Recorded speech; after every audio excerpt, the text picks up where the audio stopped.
Please subscribe Paathu tech channel, like it and share it. ఈరోజు మనం ఈ వీడియోలో నీట్ యూజీ 2025 కౌన్సిలింగ్ ఏ విధంగా జరుగుతుంది, ఎన్ని రకాలుగా జరుగుతుంది, ఎవరెవరు ఏ కౌన్సిలింగ్కి అప్లై చేసుకోవాలి అనేటువంటి పూర్తి విషయాల్లో మనం ఈ వీడియోలో చూద్దాం.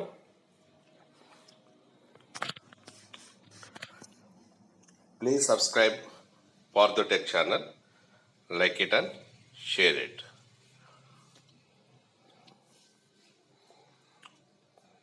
నీట్ యూజీ 2025 కౌన్సిలింగ్ ఎన్ని రకాలు, ఏ కౌన్సిలింగ్కి ఎవరు అప్లై చేయాలి?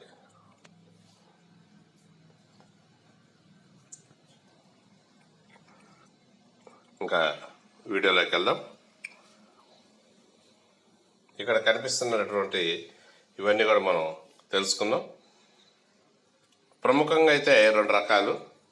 వాడు వచ్చేసి ఆల్ ఇండియా కోటా కౌన్సిలింగ్, రెండో వచ్చేసి state counselling. All India quota counselling అది ఏ విధంగా జరుగుతుందని చూద్దాం.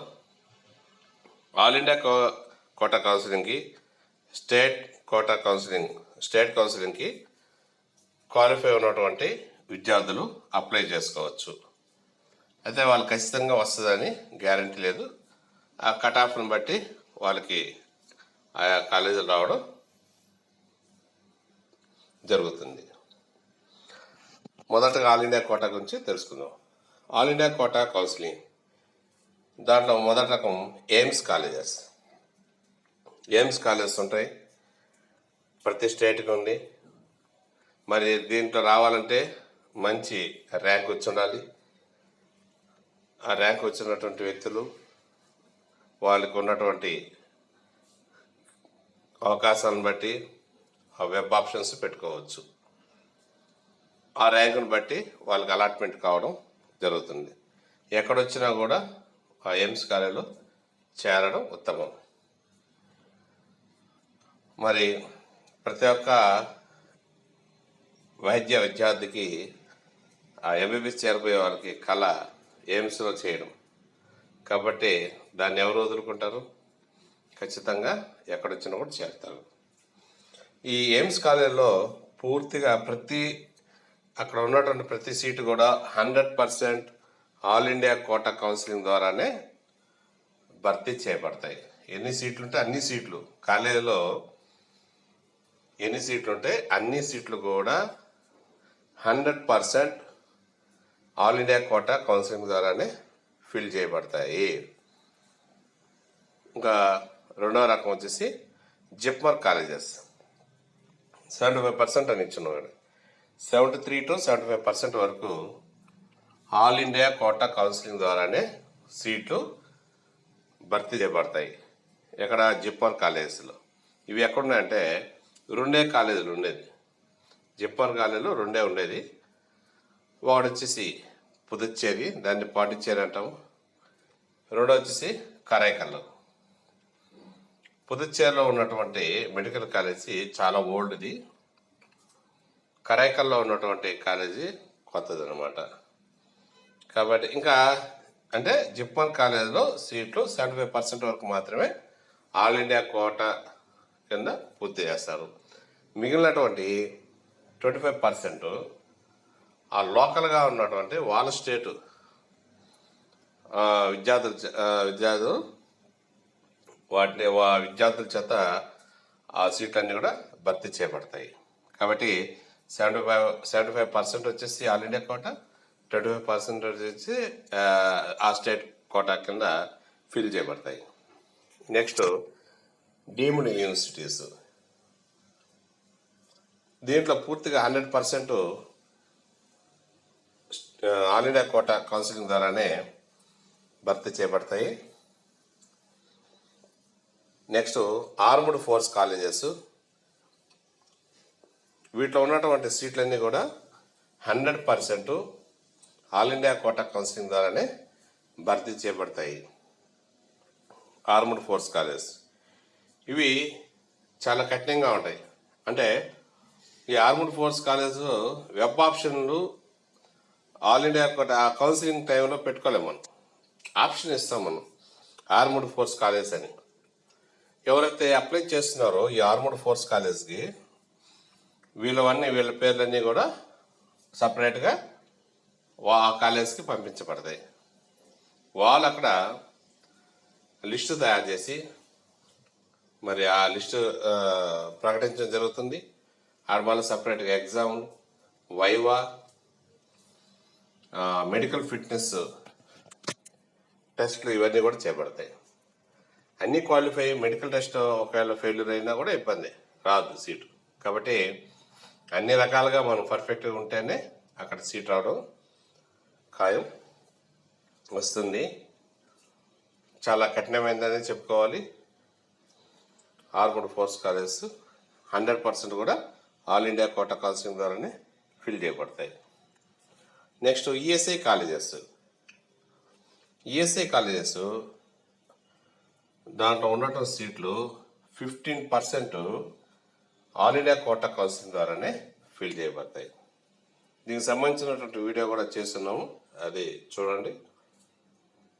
నెక్స్ట్ ఇంకా all India quota for all states government colleges.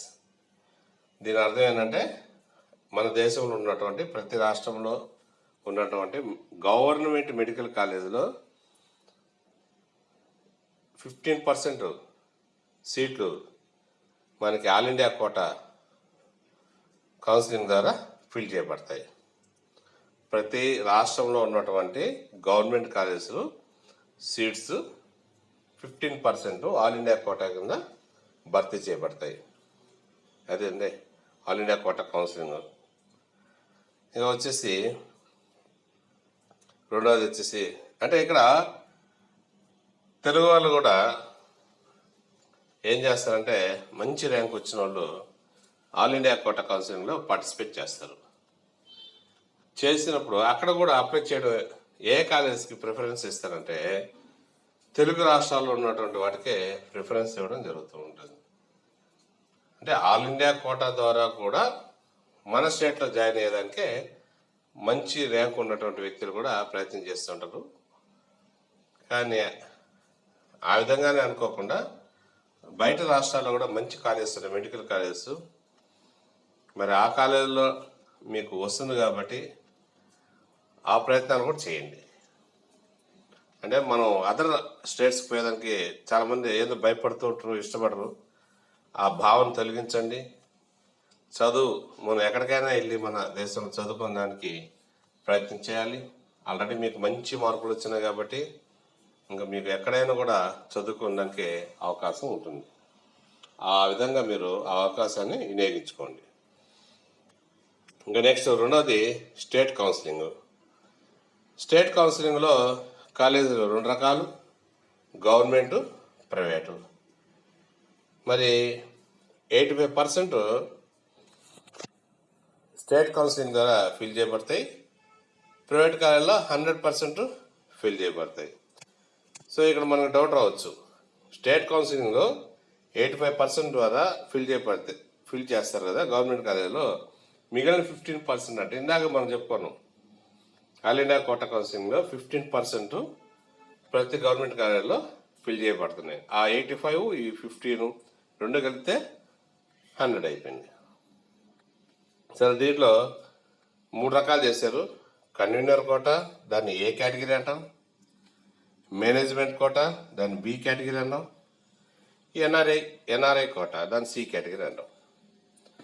Convener quota చూసుకున్నట్లయితే ఏ కేటగిరీ, దాంట్లో 85% గవర్నమెంట్ స్టేట్ కౌన్సిలింగ్ ఫిల్ చేయబడితే 15% ఆల్ ఇండియా కోటా కౌన్సిలింగ్ ద్వారా ఫిల్ చేయబడతాయి. ఈ కన్వీనర్ కోటా ద్వారా ప్రైవేట్ కాలేజెస్లో కూడా 50% ఫిల్ చేయబడతాయి. 50%. ఇంకా మిగిలినటువంటి 35% బి కేటగిరీ కింద ఫిల్ చేయబడతాయి. ఇంకా 15% సి కేటగిరీ కింద ఎన్ఆర్ఐ కోటా కింద ఫిల్ చేయబడతాయి. కాబట్టి ఈ మొత్తం కలిపితే 100% అవుతుంది ప్రైవేట్ కాలేజెస్లో. ఈ విధంగా స్టేట్ కౌన్సిలింగ్ మనకి స్టేట్లో జరుగుతూ ఉంటుంది. ఏదేమైనా కానీ క్వాలిఫై అయిన తర్వాత వీటికి అప్లై చేయడం ప్రయత్నం చేయండి. ఆల్ ఇండియా కోటా కౌన్సిలింగ్కి, స్టేట్ కౌన్సిలింగ్కి రెండింటికి వేసుకోండి.